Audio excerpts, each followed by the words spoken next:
Bits and Bricks. Welcome to Bits and Bricks, a podcast about all things Lego games. I'm Ethan Vincent. And I'm Brian Crescenti. Together, we look back at the rich 25-year history of Lego games, chat with early developers and seasoned studios who have all tackled the creation of video games for one of the most popular and respected toy companies in the world, the Lego Group.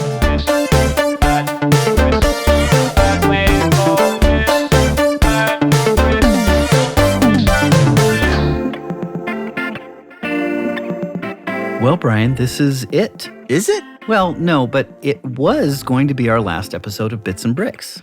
Right, but then we got some really great news, and that came thanks to a lot of really great support from listeners and fans of the show, both inside the Lego Group and among its legions of builders, creators, and players. That's right, and just last month, we got official word from the Lego Group that due to popular demand, Bits and Bricks is, To be continued? Yes, exactly. Yes. More about that later. But Yeah. What that means is that in this episode, we're going to talk about some of our favorite bits, Bits and Bricks Yes. from season 1, but also talk about where the show might be going, in the future. Most importantly, we're going to be doing that with just a few of the people who have worked so hard to make these episodes what they are. That's right. Joining us this week is Ronnie, Nanan, and Dave. We'll hear more about them later. But before we start, some stats from Stats Guy. Hi, I'm Ben Ungren. I'm usually the disclaimer dude, but today I guess I'm also the stats guy. Okay, so anyways, here are the stats. 120 interviews were conducted prior to the creation of the Bits and Bricks podcast. 80 interviews were conducted for the podcast. Weekends worked since winter of 2020, all of them. Every single one. 1.68 terabytes of storage for all the audio recordings and files. 1.1 million MP3 downloads to date. 86,000 YouTube views, and that's if you're into watching audio. Most common YouTube comment not related to the actual YouTube episode: when is Lego Star Wars The Skywalker Saga going to come out? And yeah, we still don't know the answer. Number of really good episodes that were amazing but not released: 2.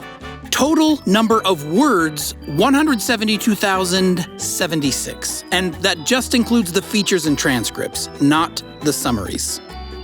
Total Bits and Bricks podcast running time: 16 hours, 37 minutes. Well, those were some fun stats to hear. I always enjoy just hearing the vast amount of things that the podcast has accomplished. And that was really cool, besides the fact that I love Ben Ungren's voice and the humor he brings to the show. We have a great thing here going today, Brian, right? We've got a room full of participants right now who have helped us on the podcast and been a huge part of making sure this gets out the door and happens. I'm going to just kind of roll call here, and we'll go through and introduce everyone. Let's start with Ronnie. Tell us what you do on the podcast and, a little bit about yourself. Sure. My name is Ronnie Scherer. I'm the producer of Bits and Bricks Season 1, and in my day job, I lead the Lego Games Asia Pacific and China team out of Singapore. Yes, and that's so fun that you say your day job, because it seems sometimes like Bits and Bricks is a day job and could be your full-time job sometimes too. His day job is working for the Lego Group, but his, midnight till 3 a.m. job is Bits and Bricks. That's right. Ronnie, not only does he not sleep much, but of course you lead a whole team and help create Lego games, which is amazing. I think during daylight savings, we had a stretch of 15 time zones on the production teams of Bits and Bricks. So yeah, it's been a pretty around-the-clock kind of project as far as I'm concerned. Next up, Nanan, do you want to tell us a little bit about yourself and what you do? Sure. I'm Nanan, and I am the Associate Product Lead at Lego Games team, part of Ronnie's team, sitting in China, Shanghai. And I'm also very happy to be part of this podcast production. We are happy to, Nanan, because I don't think we could get it even submitted to the Lego group without your help. So that's always really good that you're on board and helping us. Part of my service. And she helps quite a bit with the graphics. Yes, anytime we need some help on that, she's quick, very fast. Thanks. Next up, we've got Dave. Tell us a little bit about yourself and your role. Hi, I'm Dave Tack. I'm the new guy. I just got here a few weeks ago to sort of help land season 1 as I think I'm also a producer. I think that's what we decided. So I just do a bunch of stuff behind the scenes. Yes. To get the episodes up, to get the text up, all of that kind of stuff. Exactly. And I like that you have a new guy as a title. That's very fun. Just don't ever wear a red shirt. I just want to add that Dave has been an excellent Padawan, and he is graduating as a Jedi. This week he's going to take over moving forward. It's very exciting. I very much appreciate the Star Wars. I like that we made both the Star Wars and a Star Trek reference. So we got all the stars. Yes, the stars are aligned. Yes. Yes.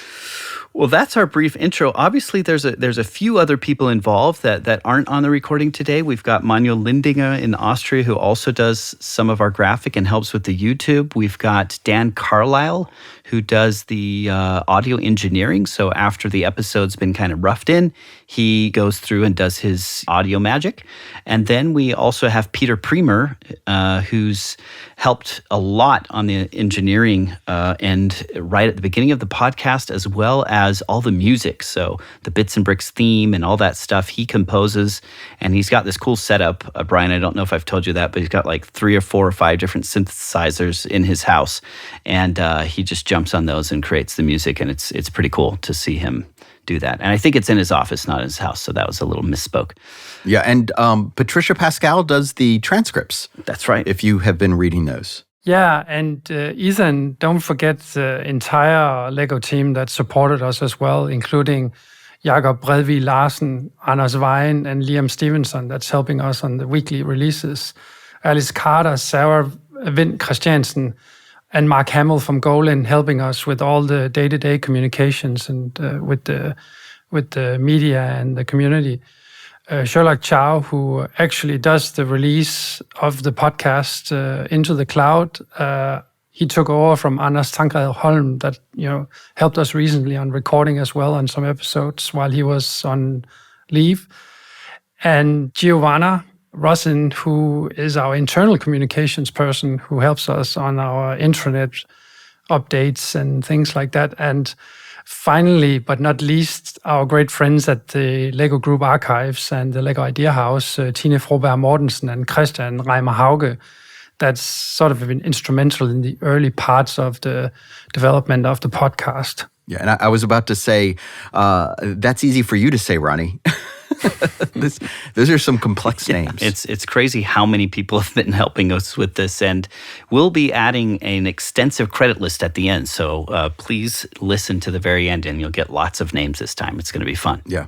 Well, so yeah, we started this process, this sort of dive into the history of the Lego Group and video games way back in 2019. Yeah. And I think it started with Ronnie actually sending me a message on LinkedIn. I had just left Variety as the video games editor over there, and he reached out to see if I was interested in exploring the history of Lego video games. And at the time, I thought it was very ironic because I had been, to put it nicely, asking, but to put it bluntly, harassing Ronnie for years. That's right. To try to get him to let me write a big feature about the history of Lego video games. And he kept saying, no, now's not the time. And so when he finally came to me, I was like, oh man, really? Because I had to write back to him and say, I'm sorry, Ronnie, but I don't have a place to publish a story anymore. So Brian, did you get that itch scratched?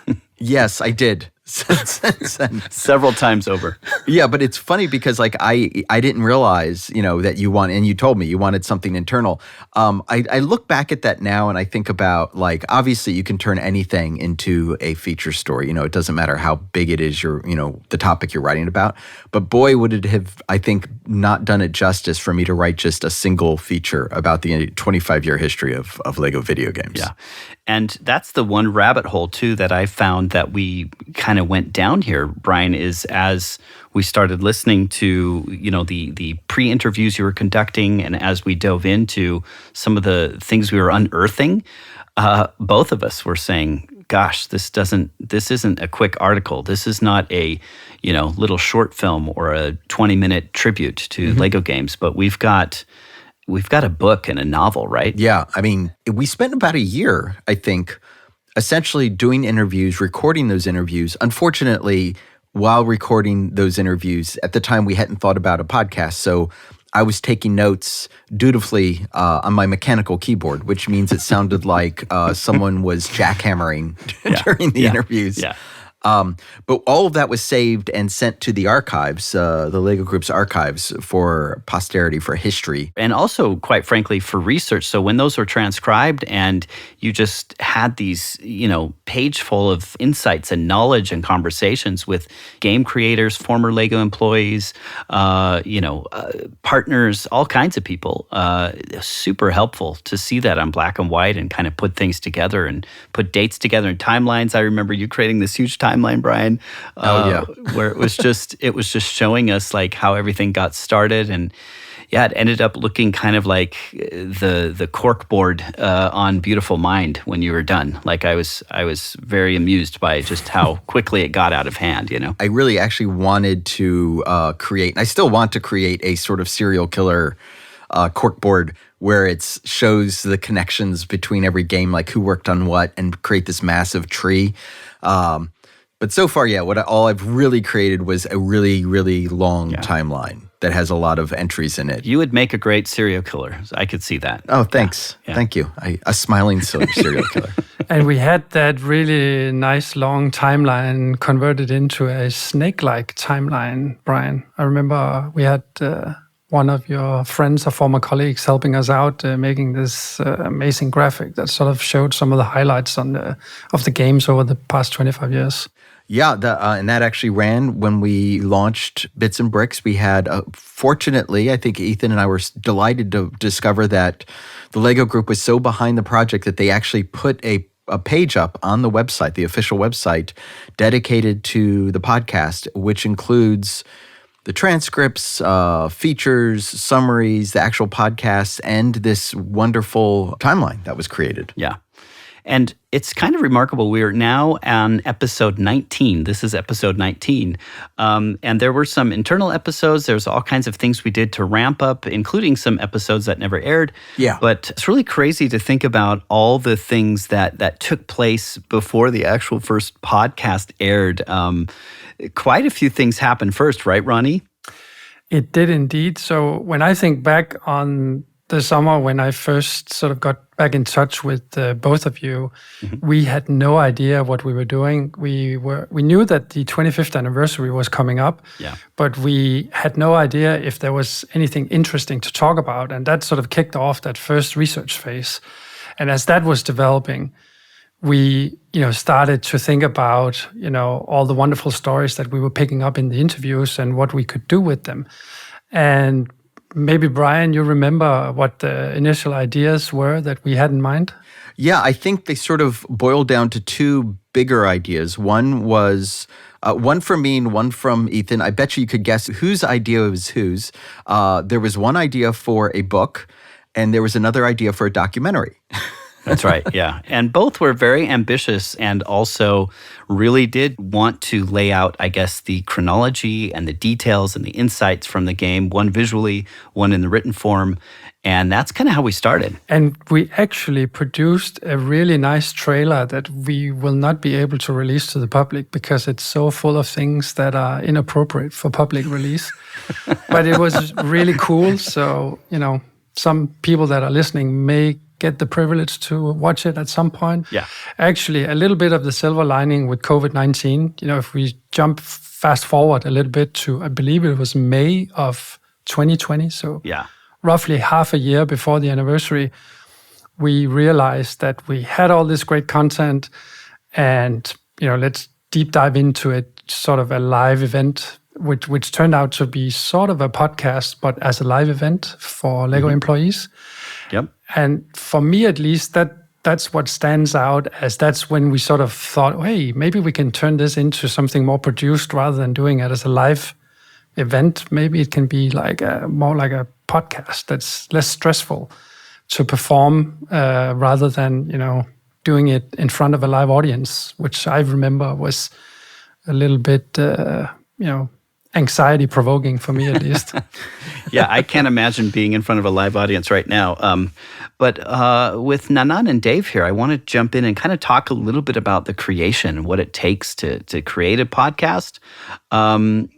Dave, what has been your perception of kind of what's needed to get a podcast off the ground and to be able to find that balance? Yeah, tell me so much. So much. Yeah, I mean, what you hear on the end as a listener, and I listen to a lot of podcasts, is the product of a ton of work. This is more, Bits and Bricks is more than a podcast where people are just sitting around talking. It's the result of interviews, and then those interviews become the thing that everybody hears, but then there's also a written component. From Brian, we have transcripts up so that you can read along with what you're listening to if you wanted to, or search for, information on the internet. And my job, broadly speaking, is to figure out how all of that stuff works, make sure it's in working order, make sure it's correct, make sure it conforms to many of the Lego Group's guidelines, and present it so that nobody else has to think about this ever, right? You just get to listen to a podcast or read things. Exactly. Like the experience should be. Very ambitious. We've got these documentary features that we kind of lean on, storytelling from the documentary world that were also very ambitious, right? So we'd have sometimes up to 10 voices in a podcast, and we'd kind of have to interweave them narratively and let them tell their stories. And so that was quite involved, both from the editorial aspect as well as the research end and the recording end, right, Brian? Yeah, absolutely. Yeah. And I think another important point is, while we're doing this, there are, obviously, as we talked about, a lot of other people involved. We have to have images and everything has to go through checks. Nanan is very involved with handing some of that stuff off. Nanan, I'm curious, how is it that you got, I was going to say roped into, but how is it that you were so lucky that you were able to help out with these podcasts? Yeah. Myself, I am a podcast listener and I listen a lot of podcasts, but being part of the production team and the producer and helping produce the actual content, it's far beyond my imagination. And first of all, as you guys already talked about, we are doing a documentary podcast, and this is far more deep and a lot of researchers and desk works than just sitting and chat or free chatting. And on the other hand, because our podcast, we are really keen to put the best quality, only the best is good enough, to our audiences and players and Lego fans and lovers. And so we have to make sure that all this goes through the right channel, and including our internal social channels and a bit of the marketing strategy and the PR stuff behind it. So all this have to be planned exactly, synced well in terms of timing, quality and tone of voice, imagery, and it all coming to a package, and we have to release on a weekly basis. And this is a really ambitious and a great effort. Nanan, I'm curious, what is your first memory of Bits and Bricks? It's the logo. We spent, I don't know, like more than 10 iterations on how we make this logo look good and represents the essence, the spirit of having physical and digital play experience banded into the Lego bricks. And also we have to make sure it works on sizes and pixelations, colors all correct. That was like, okay, we as myself as a designer, and I couldn't imagine like how much effort and iterations we put on just creating the logo and an icon. Yeah, that took quite some time. And I remember working with Manuel Lindinger and you very specifically, right, Nanan, to get it right. Because not only did we have a brick on there, which is always kind of nerve-wracking to represent, but we wanted to convey that digital idea that we're actually talking about Lego digital and digital play and those things. Yeah, and I'll say that Melina Nieto was the graphic designer who created this timeline. And I know that Nanan, you worked very closely with her. That was quite an undertaking. So this timeline, it obviously is, the timeline itself was an undertaking, but there had to be an icon created for each of the 20, I think, 6 games on there. And all of those had to go through checks. Nanan had to make sure, that they looked good, but also that they comported to what the Lego Group expected in terms of the different trademarks. And, there's Warner Brothers and there's TT Games. So that was, I'm curious, Nanan, what was that like for you working with Melina and creating this timeline? Yeah, that has been, I have to put a lot of effort on doing the desk research, on finding all the correct visuals and key artworks for all these titles. And unfortunately, we didn't do a really great job on documenting all this old stuff. I guess that's why we're doing this right now for the podcast. Right. So it's a bit shame to see we had all these great titles and all these great games, but it was almost impossible, difficult to find any internal archives.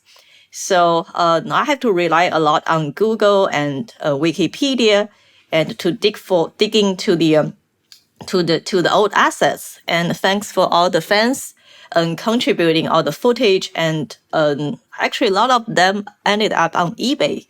And all these covers still seems like available or popular on eBay. So that helped me a lot on grabbing all these assets and putting that into the timeline and working with the graphic designer. And of course, there were so many different iterations, and we just have to make it all right. And this checking on details, trademarks, it went just like rounds of iterations. Hey, it's a really good point. I remember in the very early stages of the project when we were thinking about why we were doing this whole idea of preserving Lego games in a more structured way. We have this amazing internal archive with the Lego Group Archives and the Lego Idea House, where you can see anything that was produced since the dawn of the company, basically. And when we got into the research phase of the project, it really dawned on me that we have been so bad at doing this for our digital heritage. And this was just the 25th anniversary was just a perfect excuse or opportunity to make up for that. And I think we're really, really making strides to do that, to your point, Nanan. And now for something completely different. A little listen back into the archives of the creation of Bits and Bricks and some of the things that went wrong. I am now recording. Uh-oh. Do you hear that noise? Yeah, I do. Something like that, right? Yeah, I don't. Oh, hold on a second. Let me go.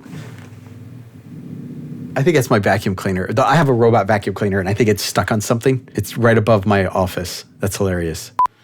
Yeah, so Builder's Journey. Oh my God, I'm not going to keep saying yes, so. So me, then you, and then Lunatic. Okay, here we go. You ready? Yeah. Ready. So I'm not going to say so. Let's see how we react au naturel. So we asked him, so what do you think of the story in the game? And he was like, story? I love that quote. Me too. It's so great. Story? Damn it, I started chewing gum. I had to take the gum out of my mouth I just put in because I wasn't paying attention. And then in 2019, they're obviously developing the game, but then this failed start essentially cuts deep into that progress that they made. That was terrible. That ending was really funny.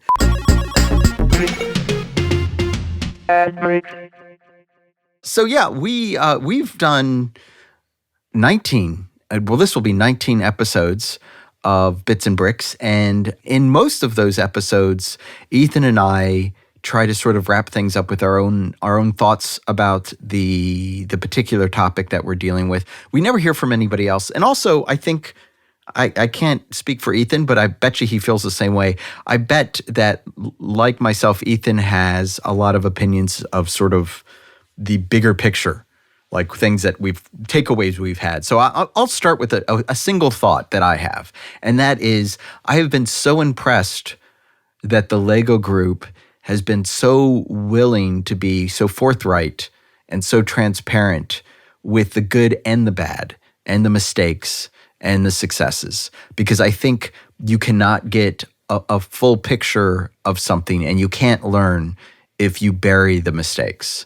And I think the fact that the Lego Group is so willing to discuss these things and make them public is not only admirable, but I think it's the right thing to do, and it's going to help everybody in the long run. So that's my insight. Can I add to that? Because it really reminds me of my own motivation for getting involved in this and, investing as much time in it as we have done, which is, there is a quote actually, when we started thinking about what is the quote that we most appreciate about the whole season. And I think for me, it's less about the specific quotes and more about what did we learn and what are the sort of favorite moments. And I think for me, one of my favorite moments was this sort of eureka moment when I recalled back to my very early days. Just after I joined the Lego Group, I went to the Lego Idea House that we just talked about at length. And one of the things that I was presented to was this quote from Godfred Kirk Christiansen, the second generation owner of the Lego Group. And he had on his 70th birthday this amazing quote that's just stuck with me and was a big inspiration for the podcast, which is, when we know the past, we can better understand the present. When we understand the present, we're better equipped to meet the future. And I just think it fits so well with what you just said, that we as a company we have that spirit of, we need to learn from our mistakes. We need to make mistakes to progress. Like, if you don't cross the line, you won't know where the line is. So that kind of entrepreneurial attitude that is all generations of the Lego owner family has shown, and that we're talking about on the podcast more broadly as well.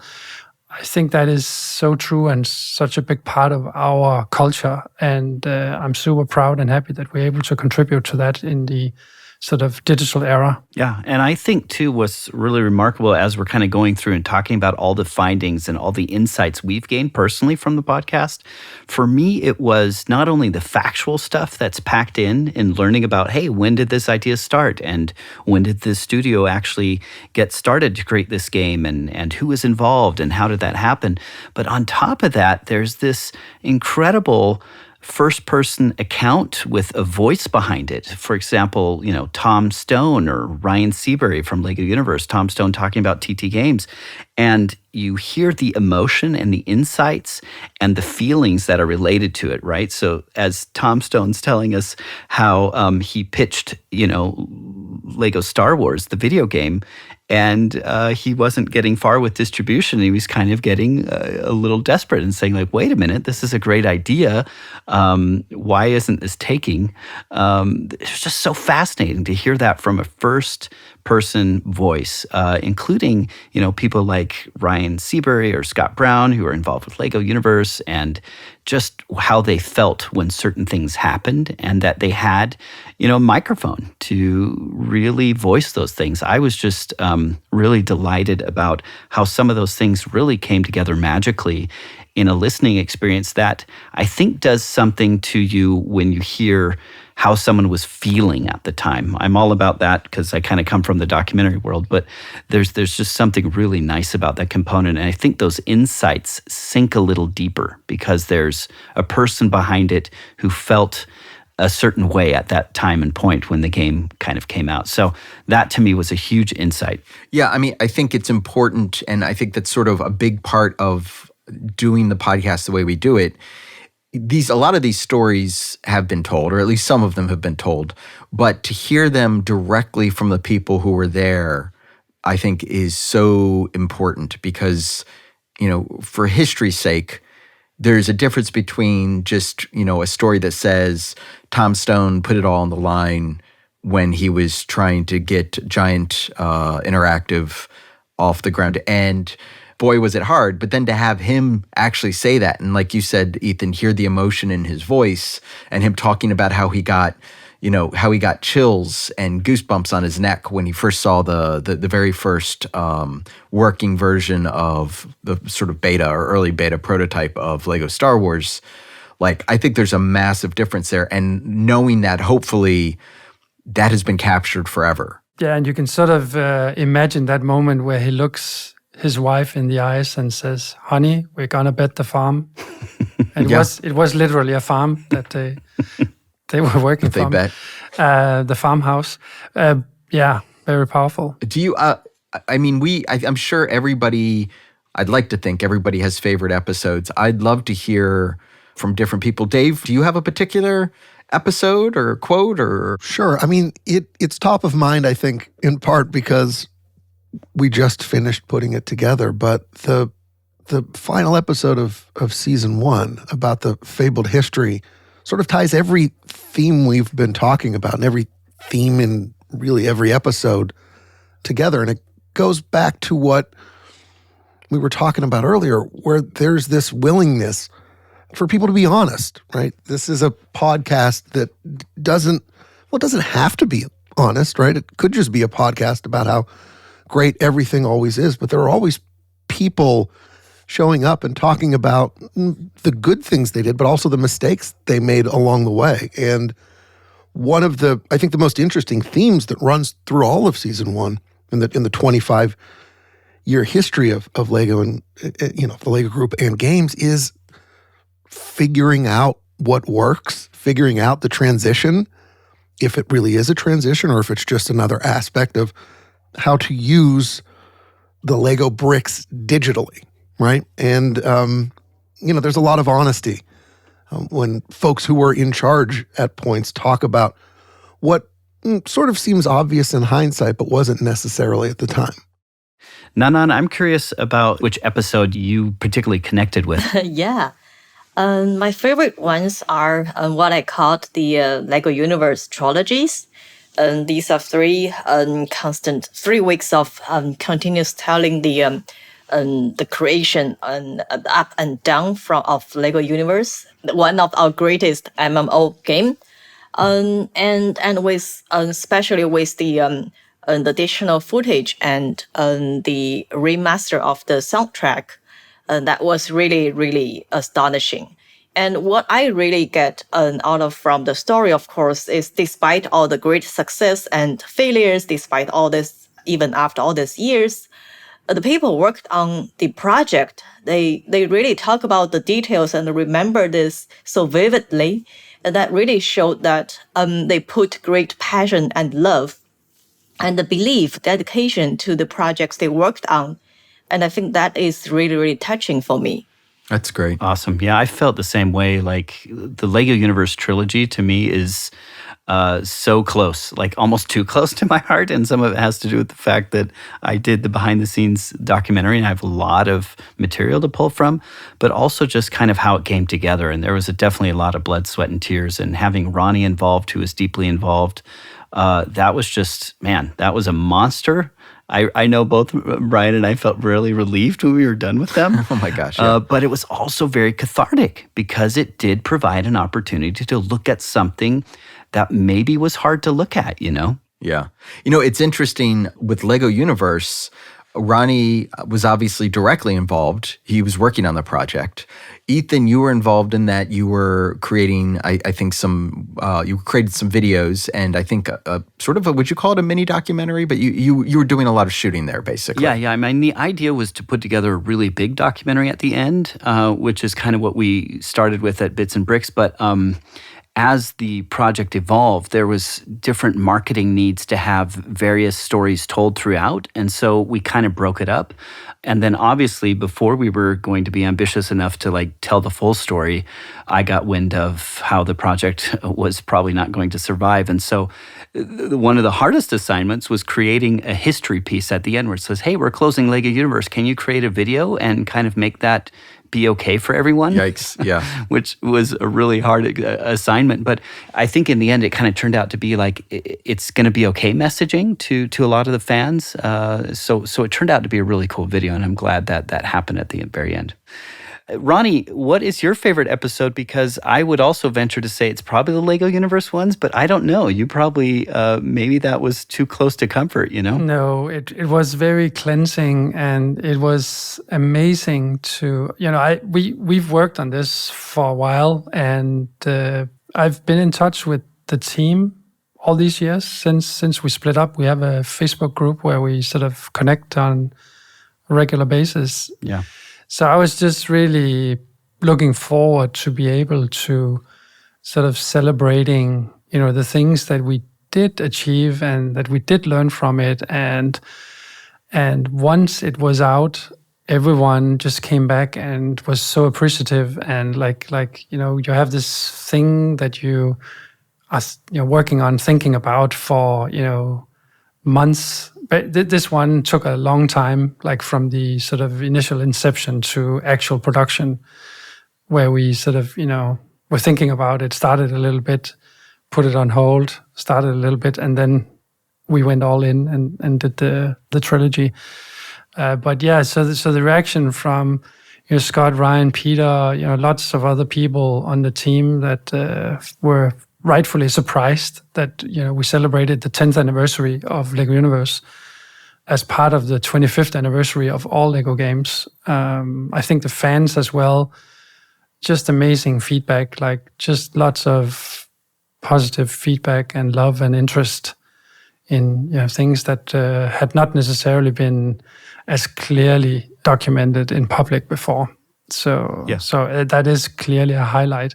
But that episode also brought out a number of themes that we have seen across multiple efforts. And so when I think about Scott Brown, I also think about Arthur Parsons when we did the TT episode. Yeah. Those, of course, overlap in terms of time as well. They were kind of happening in parallel. But they both talk about this incredible effort and how hard it is to make games and how you invest yourself and your life and your family for a while to, create this thing that's not physical. It's all imagination in the cloud today. And once you shut it down, it's gone. Ryan was sort of reflecting on that. But it takes, years of your life to actually get it over that threshold and out in the public. So I think we've seen that from many of the teams, like the degree of commitment and passion and talent that it takes to pull something off like an MMO that is ultra complex. I thought that was really interesting that Lego Universe was sort of almost like a summary of a lot of lessons learned in other episodes because it was so big and complex in by itself.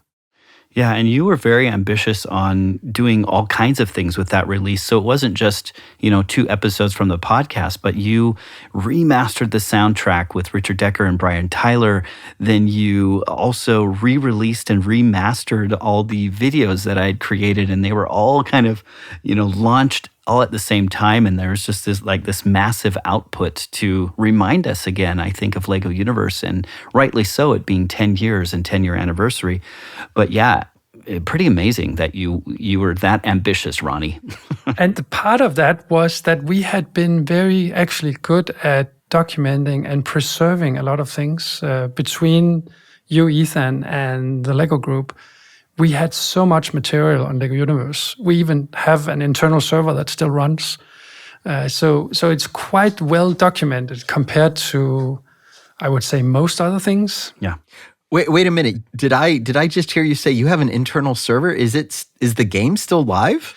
I've not played it myself recently, but yeah, I assume it's still trackling along. What? How did we not hear that? Someone's playing it in a basement somewhere, just every night when they want to, right? They'll just put on their slippers, go down. I had no idea. How did that not come across when we spent, months researching Lego Universe? Well, we did cover Dark Flame, and that is kind of like the external, I guess, keeping it alive, I had no idea, yeah. The Dark Flame team knows about this as well, and they're very eager to come visit and have a look at it. That's cool. So it's like a little microcosm. It's almost as if a planet were dying and you went in and scooped up like a little bit of the planet and a little bit of the wildlife and then put it on your shelf somewhere and kept it alive. We kept all the DNA. Yeah. And we can reproduce it at some point in the future. Like we have all the source code and assets and everything like that. And that just made those 3 episodes easier to produce, I think, because we had written a lot, recorded a lot. We did a project with the National Archive of Electronic Games in Rochester, New York. They helped us, actually. We went through a process with the Danish Royal Library and them to figure out, like, how do we preserve an MMO? Like, there wasn't really any technology or tools or anything that was sort of obvious to do that. So we ended up doing a lot of video recording. And that video recording ended up being the base of the music video that we did for the soundtrack. So we had all this amazing footage of every part of the game. And of course, Manuel did a more than excellent job in just compiling it all, mixed with fan recordings as well, and lots of other internal videos that hadn't seen the day of life yet. And we just crammed it all into that 1-hour music video. And so now it's out, it's shared, and for everyone to enjoy. So I know Lego Universe was a big effort, but totally worth it. Ethan, what was your favorite episode? There are obviously a lot to choose from, but which one did you like the most? I would say for me, it really was also a little bit Lego Universe, but also SBU Darwin. And I think that just was really colored for me by the fact that I got to meet Alex and Claude and spend substantial amount of time with them in Switzerland and get to know them really well. Just 2 great guys, very personable and very transparent, very open about that time. And also my conversation with Julian, I just felt like that was kind of like the first out of the gate enthusiastic, exuberant kind of team that was like, let's do this. Let's bring Lego bricks into the digital space.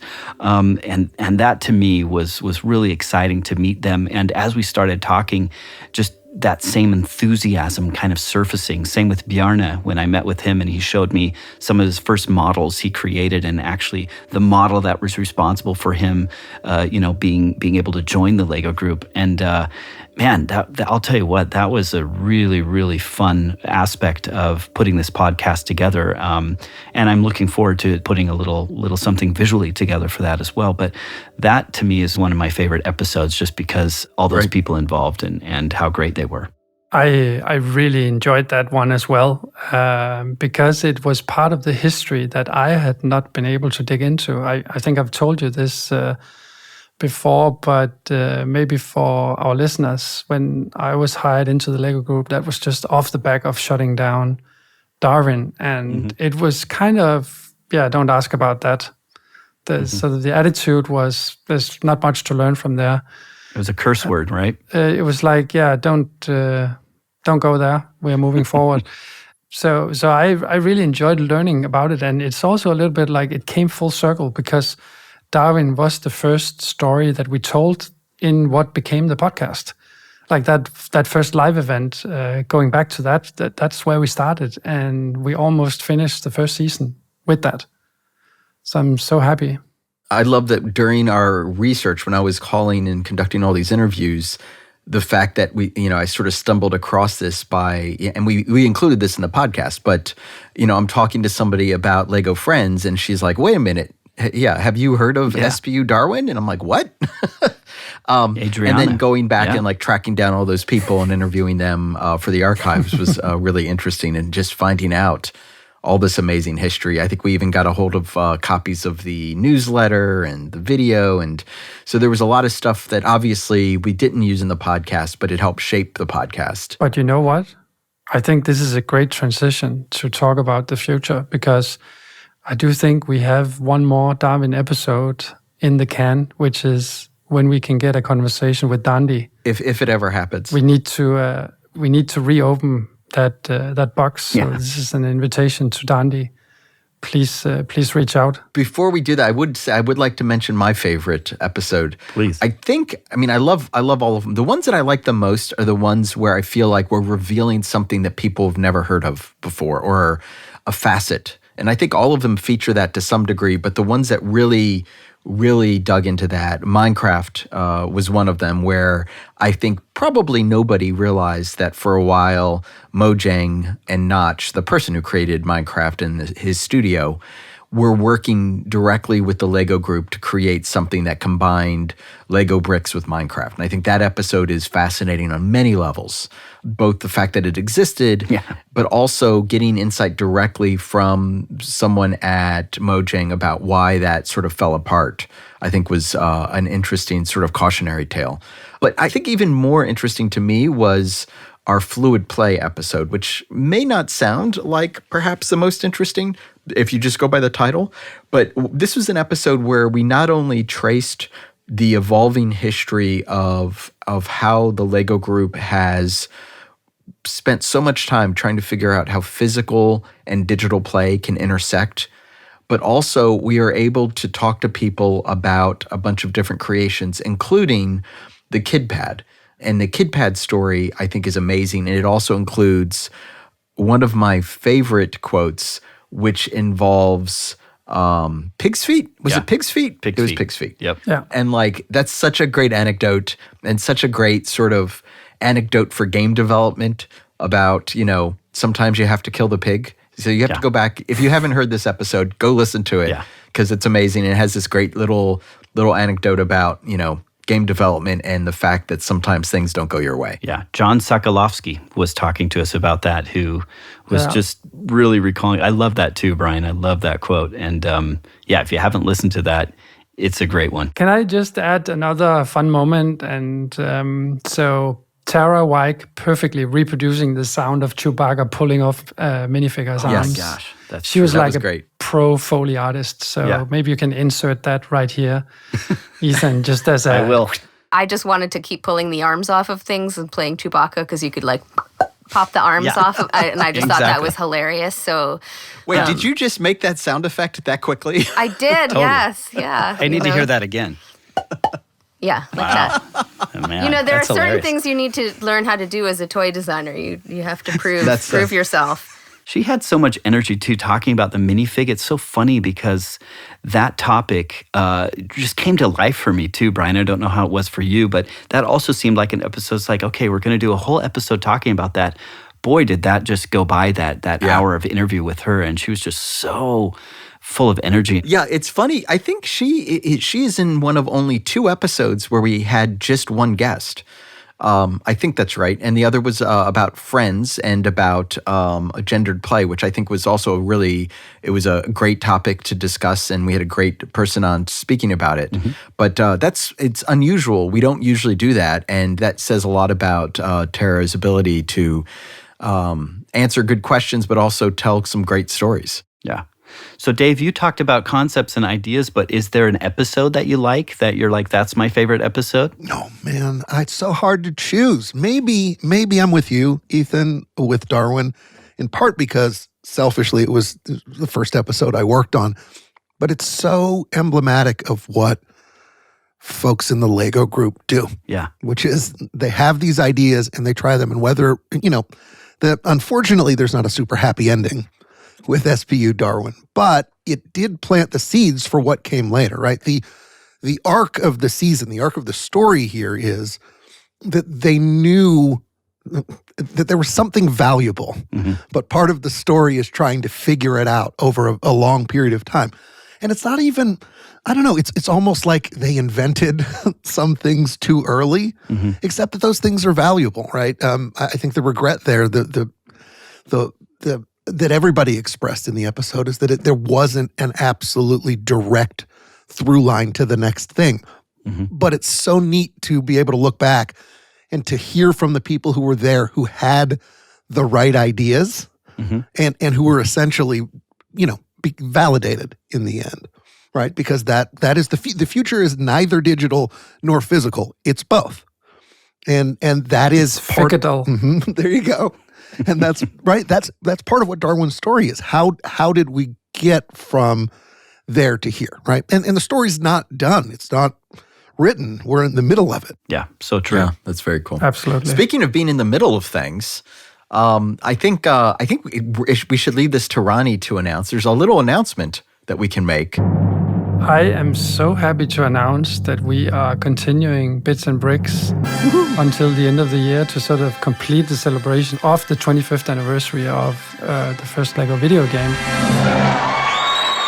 So what we agreed as a team is that we're gonna continue making content as long as someone is willing to listen and as long as we have stories to tell. And so we'll be kicking off season 2 in a short while. Yeah. And the idea of continuing the podcast, I think, came from all of us realizing towards the end that, man, there's so much more to talk about. I remember creating this sheet, and Brian did kind of an overview of everything we haven't talked about. And I think it stretched over like 2.5 pages, just kind of this incredible list of things we haven't covered, right, Brian? Yeah. Yeah, and the fans out there, the people who've been listening to the podcast have been asking for us to look at different topics. We don't want to make any promises because we're still in the process of developing them. But I can say some of the things that we're looking at, and no promise again, but we may do episodes on, include things like Rock Raiders and like Bionicles and Loco and Racers and a lot of the historic stuff that we've heard so many people say they want to hear more about. So we're listening to you, and we're hoping to deliver on some of those things. That's right, Brian. And I guess the idea here is that we are going to be doing this kind of seasonal release and kind of ending maybe after the end of this 25-year celebration, something like that, right, Ronnie? Yeah, before New Year's, we expect to wrap up with a final episode. It better be good. It's going to be amazing. Okay. No pressure. Yeah, and I think the idea is we'll break it up into seasons. Right now we're thinking we'll do a season 2, 3, and 4 and sort of spread them out, but all of that is sort of evolving right now. But stay tuned, and we'll definitely let you know when we're coming back. It won't be a long break, but we are going to take a little bit of a break before we get straight into season 2. And again, we'll let everybody know when season 2 is coming. And should we tease a little bit what the kickoff of season 2 will be, or should we keep that as a surprise? I think we should keep it as a surprise for now. Nice. Yes. Anticipation. Stay tuned and keep on playing. I think one thing we should mention is please continue to send your emails to us, and we are also looking into perhaps creating a system where people can even leave voicemails for us that we might use in an episode. So if that does happen, we'll get the word out and we'll let you know how to do that. Excellent. Well, thank you, everybody, here on this podcast, Dave and Danan and Ronnie and, of course, Ethan. And thank you, listeners, for spending a little bit of time with us as we talk about and reminisce a little bit about the first season of Bits and Bricks. And please come back and listen to Bits and Bricks Season 2 and send us your emails and your tweets and your Facebook messages and your TikToks and all the other things I can't think of. That would be great. Yes, thanks, everyone. And we'll see you season 2. Thank you. Thank you. Bye. Goodbye. Thanks for having us. Listen to you soon. Look forward to your TikToks. Yeah, that's right. I want to see Brian's TikToks. They're going to be so annoying. Yes. Wait a minute. Should we stop recording? Yes, let's stop. Okay. Let's stop. I want Lego TikToks. And now for an extended credit reading. Bits and Bricks is brought to you by LEGO Games. Your hosts are Brian Crescente and Ethan Vincent. Executive producer, Ronnie Scherer. Producer, Dave Tech. Associate producer, Nanan Lee. Writing, Brian Crescente. Episode editing and sound design, Ethan Vincent. Visual design and graphics, Manuel Lindinger, Andreas Kandel, Milena Nieto, Nanan Lee. Transcription, Patricia Pascal. Audio engineering by Peter Premer, Dan Carlisle. Music by Enrik Lindstrand, Peter Premer, Brian Tyler, and FounderMusic.com. From the Lego.com team, Jakob Bredtvedt Larsen, Anna Sveien. YouTube and social media within the Lego Group, Liam Stevenson, Kev Smith. Communications, media, and public relations, Edgaras Rasinskas, Alice Carter, Sarah Vint Christiansen, Ryan Greenwood, Giovanna Rosin, Sarah Schofield, Ulla Lundhus, and Roa Trangbeck. Mark Hamill and Tom Glover from Golan. Release management and telemetrics, Sherlock Chow, Anas Tankra Holm. From the Lego Group Archives, Tina Froberg Mortensen. From the Lego Idea House, Christian Reimer Hage. And finally, a big thank you to Sean McAvoy, the entire Lego Games team, and our families for their undying, invaluable support. And of course, all of our guests from Season 1. For comments, questions, suggestions, input, and opinions, write us at bitsandbricks@lego.com. That's bits, the letter N, bricks@lego.com. And, as always, well, it's time for a little break and to relax, but not too long, so stay tuned for our next season of Bits and Bricks. Very, very, very great experience. First time being on a podcast.